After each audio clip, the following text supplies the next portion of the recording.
नमस्कार जी। नमस्ते। क्या नाम है जी आपका? मेरा नाम मीना सोलंकी है। मीना जी, आप कहाँ से हैं? मैं दिल्ली पालम से हूँ। मीना जी, संत रामपाल जी महाराज से नाम दीक्षा आपने कब ली? मैंने 2006 में ली थी। संत रामपाल जी महाराज से नाम दीक्षा लेने से पहले आप क्या भक्ति साधनाएं करती थीं? उससे पहले हम देवी देवताओं की पूजा करना, मंदिर जाना, ये सब भक्ति वगैरह करते थे। तो फिर आप संत रामपाल जी महाराज की शरण में कैसे आईं? संत रामपाल जी महाराज के शरण में मैं अपने मामा के यहाँ पे गई हुई थी छुट्टियों में। मेरी मौसी जी की तबीयत खराब थी, तो मेरे मामा जी को संत रामपाल जी महाराज के शिष्य मिले थे और उन्होंने मेरे मामा को कहा था कि आप इन्हें आश्रम लेके जाइए। जब मेरे मामा हम सब बच्चों को और मेरी मौसी जी को आश्रम लेके गए थे और हमें संत रामपाल जी महाराज से नाम दीक्षा दिलाई थी। उसके बाद मेरी मौसी जी की तबीयत बिल्कुल ठीक हो गई थी।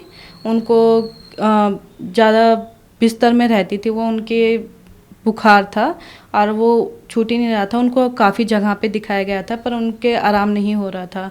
तो मामा जी को जब बताया गया कि भाई आप संत रामपाल जी महाराज के शरण में लेके जाइए, वहाँ पे इनको आराम हो जाएगा, तो फिर मेरे मामा संत रामपाल जी महाराज के शरण में लेके गए थे और उनको वहाँ पे नाम लेते ही और आशीर्वाद लेते ही गुरु जी का, संत रामपाल जी महाराज जी का, और उन्हें आराम हो गया।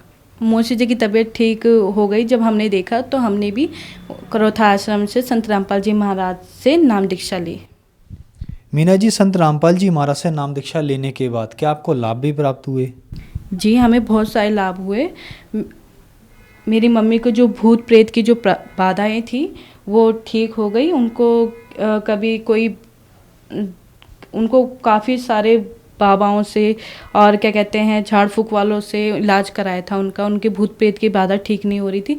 जब संत रामपाल जी महाराज जी का नाम लिया तो उनकी भूत प्रेत की बाधाएं ठीक हो गई थी। फिर उसके बाद मेरे को भी सिर में परेशानी थी।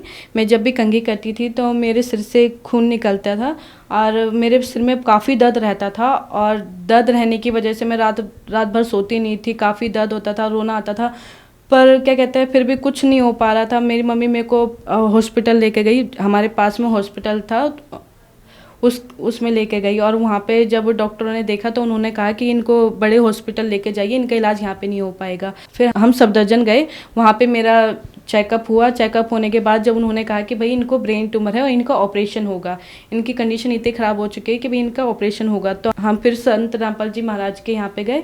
संत रामपाल जी महाराज जी से अरदास लगाई कि भाई मेरे को ब्रेन ट्यूमर बता दिया गया है और मेरा संडे को ऑपरेशन है, आप कृपा करना। तो परमात्मा जी ने संत रामपाल जी महाराज ने कहा कि बेटा आपको आप बस भक्ति करते रहो, आप ठीक हो जाएंगे। तो हमने कहा ठीक है। फिर हम संडे को हॉस्पिटल गए। वहाँ पे जाके जब हम बाहर बैठे हुए थे, जब मेरा नंबर आया तो उन्होंने कहा कि आप बिल्कुल ठीक हैं और उन्होंने कहा कि आपको दोबारा टेस्ट करेंगे। उन्होंने कहा आपका दोबारा टेस्ट करेंगे, आपके में थोड़ी सी प्रॉब्लम आ रही है। तो हमने दोबारा टेस्ट कराया तो फिर मेरा ब्रेन ट्यूमर बिल्कुल ठीक था और मेरे को कोई परेशानी नहीं थी। तो फिर उन्होंने कहा कि भाई ये ऐसे कैसे हो सकता है, आपके तो ऑपरेशन की डेट दे रखी है, आपके ये ठीक कैसे हो सकता है। तो हमने कहा भाई हमारे परमात्मा की कृपा है, जिसकी वजह से संत रामपाल जी महाराज की कृपा से मेरा ब्रेन ट्यूमर बिल्कुल ठीक हो गया। ये मेरे निशान है और ये मेरा ब्रेन ट्यूमर था, ये जो अब संत रामपाल जी महाराज की दया से बिल्कुल ठीक हो चुका है। दूसरा लाभ भगत जी मुझे ये हुआ कि मैं जब 10th क्लास में थी, मैंने बोर्ड के जो रिज़ल्ट आने वाला था उसमें मेरे को 2 पेपरों में दी थी। तो मैं काफ़ी परेशान थी। तो मम्मी ने कहा कि एक बार जाके तुम इसकी फ़ीस भराओ और जाके अपने एग्ज़ाम की तैयारी कर लो। तो मैंने सोचा मैं ठीक है। मैं स्कूल गई, मैंने वहाँ पे जाके अपने एग्ज़ाम की फ़ीस भरने के लिए मैडम से कहा मैम मेरे मार्कशीट निकाली, मेरे को एग्ज़ाम की फ़ीस भरनी है, एग्ज़ाम देना। मैम ने कहा कि आप तो पास हो। मैंने कहा नहीं मैम, मैं साइबर कैफ़े से निकला के लाइए देखो। तो वो बोली नहीं, आपकी मार्कशीट ये रही और आप बिल्कुल पास हो, और बल्कि आपकी परसेंटेज काफ़ी अच्छी आ रखी है और क्या कहते हैं आप पास हो। तो ये भी संत रामपाल जी महाराज की कृपा थी कि मैं उनकी कृपा से पास हो गई। संत रामपाल जी महाराज से नाम दीक्षा लेने के बाद आपको बहुत सारे लाभ प्राप्त हुए। तो जो दर्शक आज आपको देख रहे हैं, अगर वो भी किसी न किसी बीमारी से ग्रस्त हैं, तो वो संत रामपाल जी महाराज से कैसे जुड़ सकते हैं? संत रामपाल जी महाराज से जुड़ने के लिए आप चैनल पे सत्संग आता है संत रामपाल जी महाराज का, उसके नीचे पीली पट्टी चलती है जिसपे आपको कॉन्टैक्ट नंबर मिलेंगे, जिसपे आप कॉल करके आप संत रामपाल जी महाराज से नाम दीक्षा प्राप्त कर सकते हैं। धन्यवाद जी। सत साई।